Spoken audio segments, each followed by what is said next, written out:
ਜਿਹੜੇ ਡਰਗ ਡੀਲਰਾਂ ਨਾਲ ਅਸੀਂ ਗੱਲ ਕੀਤੀ ਹੈ, ਜਿਨ੍ਹਾਂ ਨੂੰ ਅਸੀਂ ਗ੍ਰਿਫਤਾਰ ਕੀਤਾ, ਉਹ ਆਪ ਹੀ ਐਡਮਿਟ ਕਰਦੇ ਆ। ਉਹ ਕਹਿੰਦੇ ਭਰਾਵਾ ਸਾਨੂੰ ਨਹੀਂ ਪਤਾ ਕਿ ਇਹਦੀ ਮਿਕਸਚਰ ਕੀ ਹੋਣੀ ਚਾਹੀਦੀ ਹੈ, ਨਾ ਅਸੀਂ ਪੜ੍ਹੇ ਲਿਖੇ ਆ। ਜੇ ਬੰਦਾ ਬਚ ਗਿਆ ਤਾਂ ਠੀਕ ਆ, ਸਾਡਾ ਗਾਹਕ ਬਣ ਗਿਆ, ਨਹੀਂ ਤਾਂ ਨਹੀਂ। ਕਲੀਨਿਕ ਬਹੁਤ ਹੀ ਬਿਜ਼ੀ ਹੈਗੀ ਆ। ਉਹ ਮੈਨੂੰ ਦੱਸਦੇ ਆ ਵੀ ਅਸੀਂ ਡਬਲ ਸਾਈਜ਼ ਵੀ ਕਰ ਦਈਏ ਫਿਰ ਵੀ ਕੰਮ ਆ। ਸੋਚ ਕੇ ਦੇਖਿਓ, ਇਹਨਾਂ ਨੇ ਸ਼ੂ ਦੀ ਹਾਲੇ ਵੈਲਿਊ ਜ਼ਿਆਦਾ ਪਾਈ ਹੋਈ ਹੈ ਤੁਹਾਡੇ ਬੱਚਿਆਂ ਦੀ ਜਾਨ ਨਾਲੋਂ ਜ਼ਿਆਦਾ। ਮੈਂ ਸਾਰਿਆਂ ਦੇ ਮੂਹਰੇ ਬੇਨਤੀ ਕਰਦੀ ਆ, ਜੇ ਤੁਸੀਂ ਡਰਗ ਲੈਂਦੇ ਵੀ ਹੈਗੇ ਆ, ਇਕੱਲੇ ਨਾ ਲਵੋ। Do not use alone. Do not use alone. I think ਸਭ ਤੋਂ ਜ਼ਿਆਦਾ ਜ਼ਰੂਰੀ ਜਿਹੜਾ ਹੈਗਾ ਆ for us to look at mental health and addiction. ਕਿਉਂਕਿ ਮੇਰੇ ਸਾਹਮਣੇ ਬੱਚੇ ਨਸ਼ਿਆਂ ਕੋਲੋਂ ਮਰ ਚੁੱਕੇ। ਦੁੱਖ ਤੇ ਅਫਸੋਸ ਮੈਨੂੰ ਇਸ ਗੱਲ ਦਾ ਹੈਗਾ। ਸਾਨੂੰ ਲੁਕੋ ਨਹੀਂ, ਸਾਨੂੰ ਗੱਲ ਕਰਨੀ ਪੈਣੀ ਆ। ਸਾਨੂੰ ਜਿਹੜੇ ਇਸ਼ੂਜ਼ ਹੈਗੇ ਆ ਉਹ ਟੇਬਲ ਤੇ ਰੱਖ ਕੇ ਉਹਨਾਂ ਨੂੰ ਐਡਰੈਸ ਕਰਨਾ ਪੈਣਾ ਆ। ਉਹਨਾਂ ਨੂੰ ਚੱਕ ਕੇ ਜੇਲ੍ਹ 'ਚ ਪਾਉਣ ਦੇ ਨਾਲ ਸੋਲੂਸ਼ਨ ਨਹੀਂ ਸਾਨੂੰ ਲੱਭਣਾ। ਸੋਲੂਸ਼ਨ ਸਾਨੂੰ ਲੱਭਣਾ ਜਿਹੜਾ ਉਹਨਾਂ ਨੂੰ ਡਰਗ ਪ੍ਰੋਵਾਈਡ ਕਰ ਰਿਹਾ ਹੈ, ਉਹਨੂੰ ਜੇਲ੍ਹ 'ਚ ਪਾਉਣ ਦੇ ਨਾਲ।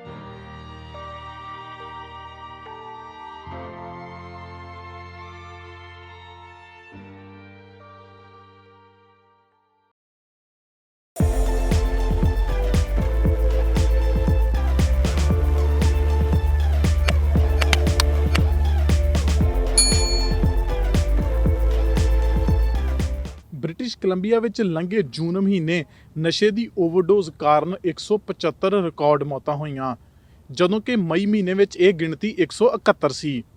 ਇਹ ਹੁਣ ਤੱਕ ਦੀਆਂ ਨਸ਼ੇ ਦੀ ਓਵਰਡੋਜ਼ ਕਾਰਨ ਇੱਕ ਮਹੀਨੇ ਵਿੱਚ ਮਰਨ ਵਾਲਿਆਂ ਦੀ ਸਭ ਤੋਂ ਵੱਧ ਗਿਣਤੀ ਸੀ। ਇਸ ਤੋਂ ਪਹਿਲਾਂ ਦਸੰਬਰ 2016 ਵਿੱਚ 161 ਮੌਤਾਂ ਹੋਈਆਂ ਸਨ। BC ਦੀਆਂ ਲੋਕਾਂ ਲਈ ਇਹ ਵੱਡੀ ਚਿੰਤਾ ਦਾ ਵਿਸ਼ਾ ਹੈ ਅਤੇ ਜੇਕਰ ਸਮਾਂ ਰਹਿੰਦਿਆਂ ਇਸ ਦਾ ਹੱਲ ਨਾ ਕੱਢਿਆ ਗਿਆ ਤਾਂ ਸਿੱਟੇ ਗੰਭੀਰ ਨਿਕਲਣਗੇ। BC ਦੇ ਵਿੱਚ ਦੋ ਪੈਂਡੈਮਿਕਸ ਹੈ, ਦੋਨਾਂ ਤੇ ਜ਼ਬਰਦਸਤ ਕੰਮ ਕਰਨਾ ਪੈਣਾ ਆ। ਜਿਹੜੀ ਆਪਾਂ ਇਸ ਪੈਸੇ ਦੇ ਦੌੜ ਵਿੱਚ ਪਏ ਹੋਏ ਆ ਕਿ ਆਪਾਂ ਲਾਟਾਂ ਲੈ ਲੀਆਂ, ਆਪਾਂ ਘਰ ਬਣਾ ਲਏ, ਜਾਂ ਆਪਾਂ ਐਕਸਪੈਂਸਿਵ ਕਾਰਾਂ ਲੈ ਲੀਆਂ, ਆਪਾਂ ਕੋਠੀਆਂ ਪਾ ਲੀਆਂ ਤੇ ਆਪਾਂ ਦਿਖਾਵਾ ਕਰ ਲਿਆ, ਇਹ ਸਾਰਾ ਕੁਝ ਇੱਥੇ ਰਹਿ ਜਾਣਾ ਹੈ।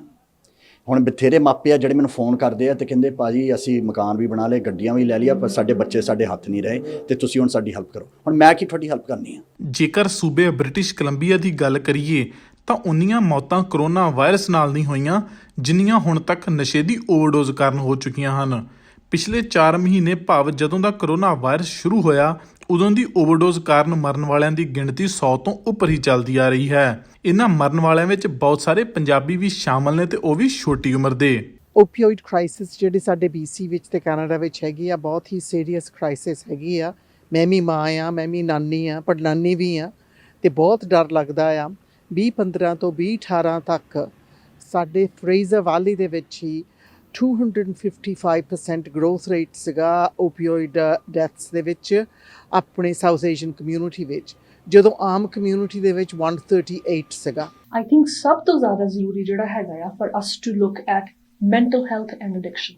ਰਾਈਟ, ਆਪਣੇ ਕੋਲ ਹੁਣ ਕਨਸਟੈਂਟ ਸਟੈਟਸ ਆਉਂਦੇ ਨੇ ਵੀ ਜਿਹੜੀ ਐਡਿਕਸ਼ਨ ਹੈ ਉਹ ਜ਼ਿਆਦਾ ਮੈਂਟਲ ਹੈਲਥ ਕਰਕੇ ਵੱਧ ਰਹੀ ਹੈ। People are going in depression, high stress jobs ਹੁੰਦੀਆਂ ਨੇ, ਤੁਹਾਡੀ ਮੇਬੀ ਤੁਹਾਡੀ ਫਿਜ਼ੀਕਲ ਇਨਬਿਲਟ ਹੀ ਤੁਹਾਡੀ ਇਹੋ ਜਿਹੀ ਤੁਹਾਨੂੰ ਡਿਪਰੈਸ਼ਨ ਦੇ ਇਸ਼ੂਜ਼ ਹੈਗੇ ਨੇ। ਉੱਥੋਂ ਗਾਹਾਂ ਫਿਰ ਤੁਸੀਂ ਆਪਣਾ ਸਟ੍ਰੈਸ ਰਿਲੀਵ ਕਰਨ ਲਈ ਐਡਿਕਸ਼ਨ ਦੇ ਵਿੱਚ ਜਾਂਦੇ ਹੋ। ਹੁਣ ਫੋਰ ਐਗਜ਼ਾਮਪਲ ਆਈ ਥਿੰਕ 2 ਸਾਲ ਪਹਿਲਾਂ ਦੀ ਨਿਊਜ਼ ਸੀਗੀ, high executive at Thomson river university died of drug overdose.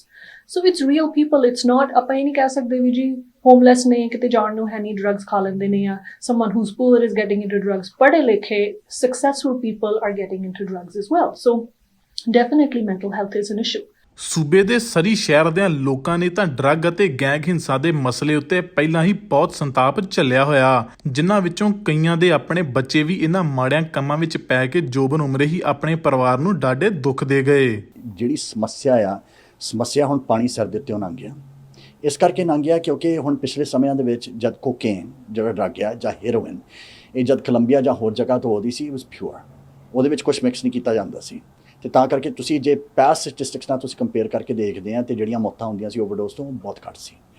ਹੁਣ ਇਹ ਡਰੱਗ ਡੀਲਰ ਕੀ ਕਰਨ ਲੱਗ ਪਏ, ਜਿੱਥੇ ਤੱਕ ਸਾਨੂੰ ਵੀ ਇਨਫੋਰਮੇਸ਼ਨ ਅੰਦਰੋਂ ਮਿਲੀ ਹੋਈ ਆ ਕਿ ਇਹ ਹੁਣ ਉਸ ਕੋਕੇਨ ਅਤੇ ਹੈਰੋਇਨ ਦੇ ਵਿੱਚ ਇੱਕ ਹੋਰ ਕੈਮੀਕਲ ਪਾਉਣ ਲੱਗ ਪਏ। ਉਸ ਕੈਮੀਕਲ ਦਾ ਨਾਂ ਹੈਗਾ ਆ ਫੈਂਟਨੋਲ। ਇਹ ਇਸ ਕਰਕੇ ਕਰ ਰਹੇ ਆ ਕਿਉਂਕਿ ਜਿਹੜੀ ਫੈਂਟਨੋਲ ਆ ਜਦ ਕੋਕੇਨ ਅਤੇ ਹੈਰੋਇਨ ਦੇ ਵਿੱਚ ਮਿਕਸ ਕੀਤੀ ਜਾਂਦੀ ਆ ਅਤੇ ਜਿਹੜਾ ਨਸ਼ਾ ਆ ਉਹ ਦੁੱਗਣਾ ਤਿੱਗਣਾ ਚੜ੍ਹਦਾ ਆ ਅਤੇ ਜਿਹੜੀ ਬਾਡੀ ਆ ਉਹਦੇ ਕੋਲ ਹੈਂਡਲ ਨਹੀਂ ਹੁੰਦੀ ਅਤੇ ਓਵਰਡੋਜ਼ ਕਰਕੇ ਬੰਦਾ ਉੱਥੇ ਮਰ ਜਾਂਦਾ ਆ। COVID-19 ਦੇ ਨਾਲ ਜਿਹੜਾ ਪ੍ਰੈਸ਼ਰ ਸਾਰਿਆਂ ਤੇ ਹੈਗਾ ਆ। ਤੁਸੀਂ ਸੋਚੋ ਜਿਨ੍ਹਾਂ ਨੂੰ ਐਡਿਕਸ਼ਨਸ ਹੈਗਾ ਆ, ਜਿਨ੍ਹਾਂ ਕੋਲ ਮੈਂਟਲ ਹੈਲਥ ਇਸ਼ੂਜ਼ ਹੈਗਾ ਆ, ਉਹਨਾਂ ਤੇ ਜ਼ਿਆਦਾ ਆ। ਤੇ ਨਾਲੇ ਜਿਹੜੀ ਡਰੱਗ ਸਪਲਾਈ ਹੈਗੀ ਆ, ਉਹ ਵੀ ਉਹਦੀ ਜਿਹੜੀ ਚੇਨ ਹੁੰਦੀ ਆ ਉਹ ਵੀ ਬ੍ਰੇਕ ਡਾਊਨ ਹੋ ਗਈ ਆ। ਇਸ ਕਰਕੇ ਅੱਜ ਜਿਸ ਤਰ੍ਹਾਂ ਡਾਕਟਰ ਕਹਿੰਦੇ ਆ, ਬਹੁਤ ਜ਼ਿਆਦਾ ਮਿਲਾਵਟ ਹੈਗੀ ਆ ਜਿਹੜੇ ਡਰੱਗਸ ਓਪੀਓਇਡਸ ਅਵੇਲੇਬਲ ਹੈਗੇ ਆ। ਇਸ ਕਰਕੇ ਸਾਰਿਆਂ ਨੂੰ ਕਹਿੰਦੇ ਆਪਣੇ ਡਾਕਟਰ ਕੋਲ ਜਾਵੋ, ਜਿਹੜੀਆਂ ਕਲੀਨਿਕਸ ਖੁੱਲ੍ਹੀਆਂ ਆ ਉੱਥੇ ਜਾਵੋ, ਉੱਥੇ ਤੁਹਾਡੀ ਮਦਦ ਵੀ ਹੁੰਦੀ ਆ। ਇੱਥੇ ਤੱਕ ਗੱਲ ਪਹੁੰਚੀ ਹੋਈ ਹੈ ਕਿ ਇਹ ਡਰੱਗ ਡੀਲਰਾਂ ਨੂੰ ਤੁਹਾਡੀ ਜ਼ਿੰਦਗੀ ਦੇ ਨਾਲ ਕੋਈ ਨਾਤਾ ਨਹੀਂ। ਇਹਨਾਂ ਨੇ ਸਿਰਫ ਤੇ ਸਿਰਫ ਪੈਸੇ ਬਣਾਉਣੇ, ਕਿਉਂਕਿ ਇਹ ਮੰਗਦੇ ਆ ਕਿ ਜਿੰਨਾ ਹੋਰ ਨਸ਼ਾ ਤੁਹਾਨੂੰ ਚੜੂਗਾ ਓਨੀ ਹੋਰ ਤੁਹਾਡੀ ਐਡਿਕਸ਼ਨ ਵਧੂਗੀ। ਜਿੰਨੀ ਹੋਰ ਤੁਹਾਡੀ ਐਡਿਕਸ਼ਨ ਵਧੂਗੀ ਓਨਾ ਹੀ ਦੁਬਾਰਾ ਤੁਸੀਂ ਵਾਪਸ ਆਓਗੇ ਡਰੱਗ ਨੂੰ ਪਰਚੇਸ ਕਰਨ ਵਾਸਤੇ, ਡਰੱਗ ਨੂੰ ਲੈਣ ਵਾਸਤੇ। ਇਹਨਾਂ ਦੀ ਬਿਜ਼ਨਸ ਸਿਰਫ ਗਰੋ ਹੁੰਦੀ ਹੈ। ਤੁਸੀਂ ਨੋਟਿਸ ਕਰਕੇ ਦੇਖਿਓ, ਇਹ ਜਿਹੜੇ ਬੰਦੇ ਹੈਗੇ ਆ ਇਹਨਾਂ ਵਿੱਚ ਬਥੇਰੇ, ਮੈਂ ਤੁਹਾਨੂੰ ਡਰੱਗ ਡੀਲਰ ਦਿਖਾ ਦਿੰਦਾ ਜਿਹੜੇ ਵੈਸਟ ਵੈਨਕੂਵਰ ਦੇ ਵਿੱਚ ਰਹਿੰਦੇ ਆ। ਤੁਸੀਂ ਹੁਣ ਸਾਨੂੰ ਇਹੀ ਕਹੋਗੇ ਕਿ ਤੁਸੀਂ ਇਹਨਾਂ ਨੂੰ ਫੜਦੇ ਕਿਉਂ ਨਹੀਂ, ਕਿਉਂਕਿ ਇਹ ਆਪਣੇ ਹੱਥ ਗੰਦੇ ਨਹੀਂ ਕਰਦੇ। ਇਹ ਬੱਚਿਆਂ ਨੂੰ ਲੈ ਕੇ ਤੇ ਬੱਚਿਆਂ ਨੂੰ ਸਿਖਾਉਂਦੇ ਆ ਡਰੱਗ ਕਿੱਦਾਂ ਵੇਚੀ ਜਾਂਦਾ ਆ। ਤੇ ਜਿਹੜੇ ਬੱਚੇ ਆ, ਇਹੀ ਬੱਚੇ ਮਰਦੇ ਆ ਡਰੱਗਸ ਤੋਂ ਵੇਚ ਕੇ, ਤੇ ਇਹੀ ਬੱਚੇ ਮਰਦੇ ਆ ਡਰੱਗ ਨੂੰ ਖਾ ਕੇ, ਤੇ ਇਹੀ ਬੱਚੇ ਜਿਹੜੇ ਪੈਸੇ ਬਣਦੇ ਆ ਡਰੱਗ ਵੇਚ ਕੇ, ਤੇ ਇਹ ਡਰੱਗ ਡੀਲਰਾਂ ਨੂੰ ਸਪਲਾਈ ਕਰਦੇ ਆ। ਡਰੱਗ ਡੀਲਰ ਬੈਠ ਕੇ ਆਪਣੀਆਂ ਮੌਜਾਂ ਕਰ ਰਹੇ ਆ, ਤੇ ਆਪਾਂ ਇੱਥੇ ਬੈਠ ਕੇ ਤੇ ਇਹਨਾਂ ਦੇ ਮੂੰਹ ਵੱਲ ਦੇਖੀਦਾ ਕਿ ਇੱਥੇ ਕੀ ਹੋ ਗਿਆ। ਸਰੀ ਦੇ ਵਿੱਚ ਹਾਲੇ ਬਹੁਤ ਕੁਛ ਹੋਣਾ ਹੈ। ਮੈਂ ਤੁਹਾਨੂੰ ਦੱਸੀ ਜਾਂਦਾ ਆ, ਜਿਹੜਾ ਤੁਸੀਂ ਇਹੀ ਸੋਚਦੇ ਆ ਕਿ ਜੂਨ ਦੀ ਸਟੈਟਿਸਟਿਕਸ ਕਾਫੀ ਹਾਈ ਆਈ ਸੀ, ਤੁਸੀਂ ਜੁਲਾਈ ਦੀ ਹਾਲੇ ਦੇਖਿਓ, ਤੁਸੀਂ ਹਾਲੇ ਅਗਸਤ ਦੀ ਦੇਖਿਓ, ਸਪਟੈਂਬਰ ਦੀ ਦੇਖਿਓ, ਹਾਲੇ ਬਹੁਤ ਕੁਛ ਹੋਣਾ ਹੈ। ਤੇ ਤਾਂ ਕਰਕੇ ਮੈਂ ਤੁਹਾਨੂੰ ਸਾਰਿਆਂ ਨੂੰ ਸਮਝਾਈ ਜਾਂਦਾ ਕਿ ਸਾਰੇ ਸਾਵਧਾਨ ਹੋ ਜਾਓ, ਹੋਸ਼ ਰੱਖੋ ਇਸ ਗੱਲ ਦਾ ਕਿ ਆਪਣੇ ਬੱਚਿਆਂ ਨੂੰ ਇੱਧਰ ਕੰਮਾਂ ਕੋਲੋਂ ਦੂਰ ਰੱਖੋ। I think we need to also tackle is ਗੱਲ ਹੋ ਰਹੀ ਹੈ ਅੱਜ ਕੱਲ੍ਹ decriminalization the, right? Decriminalization doesn't mean ਕਿ all of a sudden drug dealing ਨੂੰ ਅਸੀਂ ਕਹਿ ਦਈਏ ਵੀ ਜੀ, if you're consuming drugs or drug dealing is not illegal anymore. What it really means is ਜੇ ਤੁਸੀਂ ਫੜੇ ਜਾਂਦੇ ਹੋ ਕਿਸੇ ਛੋਟੀ ਮੋਟੀ ਡਰੱਗ ਦੇ ਨਾਲ, ਤੁਹਾਡੇ ਕੋਲ ਚੱਕ ਕੇ ਉਸੇ ਦਾ ਜੇਲ੍ਹ 'ਚ ਪਾ ਦੇਣਾ is not a solution. And why it will help? Because ਫਿਰ ਉਹਦੇ ਨਾਲ ਹੁਣ ਆਪਾਂ ਕੀ ਕਰਦੇ ਹਾਂ, ਜਿਹੜਾ ਬੰਦਾ ਡਰੱਗ ਖਾ ਰਿਹਾ ਹੈ ਉਹਨੂੰ ਚੱਕ ਕੇ ਜੇਲ੍ਹ 'ਚ ਪਾਉਂਦੇ ਹਾਂ। That person is a victim as well.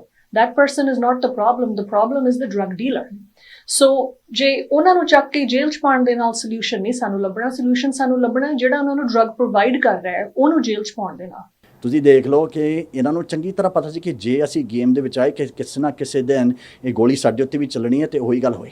ਆਪ ਪਿਛਲੇ 2-3 ਦਿਨਾਂ ਦੇ ਵਿੱਚ ਤੁਸੀਂ ਦੇਖ ਲਓ ਕਿੱਡੇ ਵੱਡੇ ਹਾਦਸੇ ਹੋਏ ਆ, ਤੇ ਜਿਹੜੇ ਸ਼ੂਟਿੰਗਸ ਹੋਈਆਂ ਉਹਨਾਂ ਦੇ ਘਰ ਜਾ ਕੇ ਹੋਈਆਂ, ਰਾਈਟ। ਵੈਨਕੂਵਰ ਦੇ ਵਿੱਚ ਤਾਂ ਬਿਜ਼ਨਸ ਵਿੱਚ ਹੋਈ ਸੀ, ਪਰ ਜਿਹੜੀ ਐਬਸਫੋਰਡ ਦੇ ਵਿੱਚ ਹੋਈ ਉਹਦੇ ਘਰ ਪਹੁੰਚ ਕੇ ਉਹਨਾਂ ਨੇ ਉਹਨੂੰ ਮਾਰਿਆ। ਸੋ ਇੱਥੇ ਤੱਕ ਗੱਲ ਪਹੁੰਚੀ ਹੋਈ ਹੈ, ਤੇ ਉਸ ਨੇਬਰਹੁੱਡ ਵਿੱਚ ਮਾਰਿਆ ਕਿ ਜਿੱਥੇ ਨਿਦਾਨ ਆਪਣੇ ਬੱਚਿਆਂ ਨੂੰ ਲੈ ਕੇ ਸ਼ਾਮ ਨੂੰ ਤੁੰਨ ਗਏ ਹੋਏ ਆ। ਸੋਚ ਕੇ ਦੇਖੋ ਕਿ ਜੇ ਡਰੱਗ ਡੀਲਰ ਨੂੰ ਮਾਰਨ ਗਏ ਸੀ, ਤੇ what's stopping them from killing you? So ਇਸ ਗੱਲ ਦਾ ਖਿਆਲ ਰੱਖਿਓ ਕਿ ਜੇ ਤੁਸੀਂ ਇਹੀ ਸੋਚਦੇ ਆ ਕਿ ਸਾਡਾ ਕੋਈ ਨਾਤਾ ਨਹੀਂ ਇਸ ਗੱਲ ਦੇ ਨਾਲ ਹੈਗਾ ਆ, ਕਿਉਂਕਿ ਜਿੱਦਣ ਉਹ ਬੁਲਟ ਉਹ ਡਰੱਗ ਡੀਲਰ ਲਈ ਜਿਹੜੀ ਚੱਲਣੀ ਸੀ ਤੇ ਕਿਸੇ ਨਿਦਾਨ ਵਿੱਚ ਜਾ ਕੇ ਵੱਜੀ, ਤੇ ਆਪਾਂ ਨੂੰ ਸਾਰਿਆਂ ਨੂੰ ਦੁੱਖ ਤੇ ਅਫਸੋਸ ਉਸ ਗੱਲ ਦਾ ਹੋਣਾ ਹੈ। ਜਿਸ ਤਰ੍ਹਾਂ ਕੋਵਿਡ-19 ਦਾ ਆਪਾਂ ਸਾਹਮਣਾ ਕੀਤਾ ਆ ਰਲ ਮਿਲ ਕੇ, ਇੱਕ ਦੂਸਰੇ ਦਾ ਸਹਾਰਾ ਬਣ ਕੇ, ਇੱਕ ਦੂਸਰੇ ਨੂੰ ਹਮਦਰਦੀ ਦਿਖਾ ਕੇ, ਉਸ ਤਰ੍ਹਾਂ ਹੀ ਆਪਾਂ ਨੂੰ ਹਮਦਰਦੀ ਤਾਂ ਸਪੋਰਟ ਦਿਖਾਲਣੀ ਪੈਣੀ ਆ। ਓਪੀਓਇਡ ਕ੍ਰਾਈਸਿਸ ਜਿਹੜੀ ਆਪਣੇ ਨਾਲ ਹੋ ਰਹੀ ਆ, ਇਹ ਵੀ ਇੱਕ ਤਰੀਕੇ ਦੀ ਪੈਂਡੈਮਿਕ ਹੈਗੀ ਆ।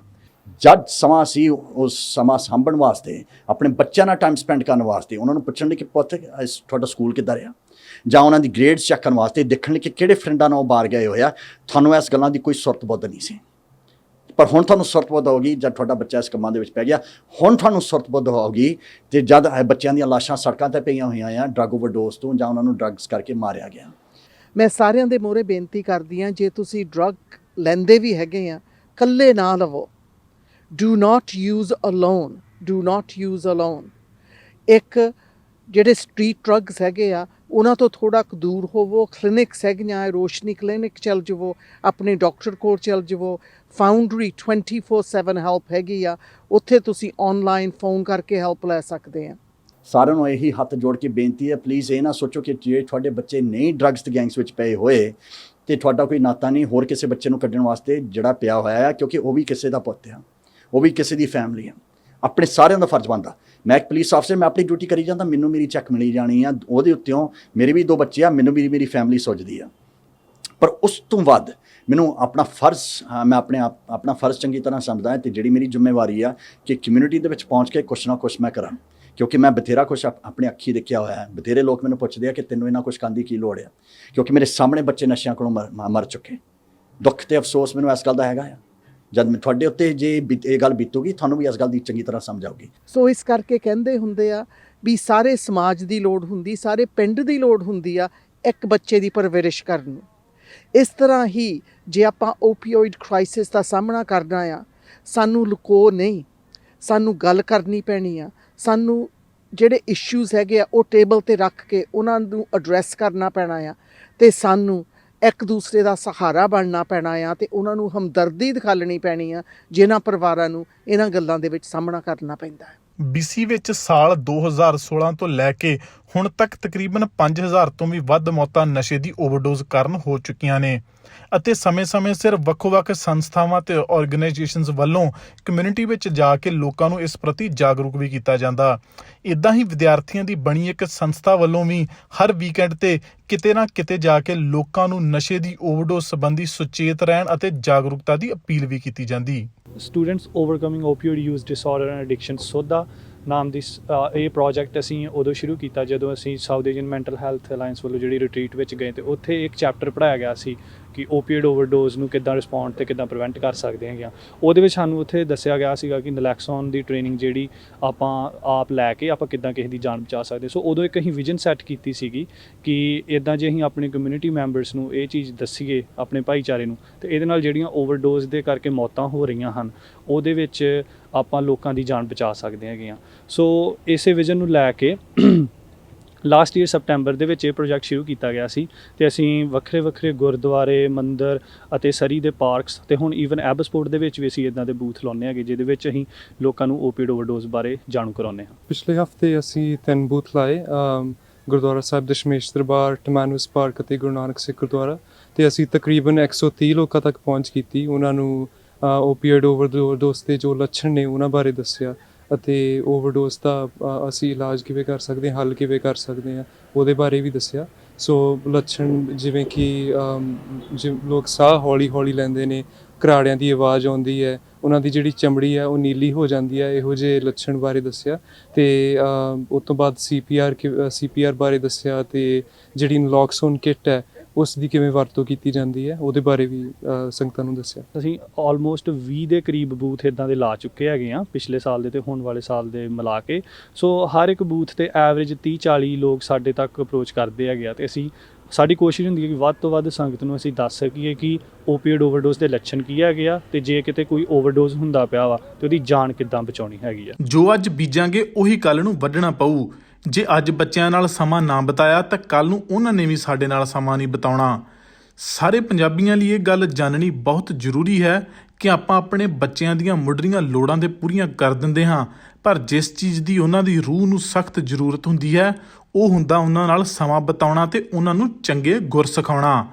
ਜੇ ਅੱਜ ਉਹਨਾਂ ਨਾਲ ਸਮਾਂ ਨਾ ਬਿਤਾਇਆ ਤੇ ਬੁਢਾਪਾ ਵੀ ਕਿਤੇ ਇਕੱਲਿਆਂ ਹੀ ਨਾ ਕੱਢਣਾ ਪੈ ਜਾਵੇ। Jograj Singh Kahlon, prime Asia TV।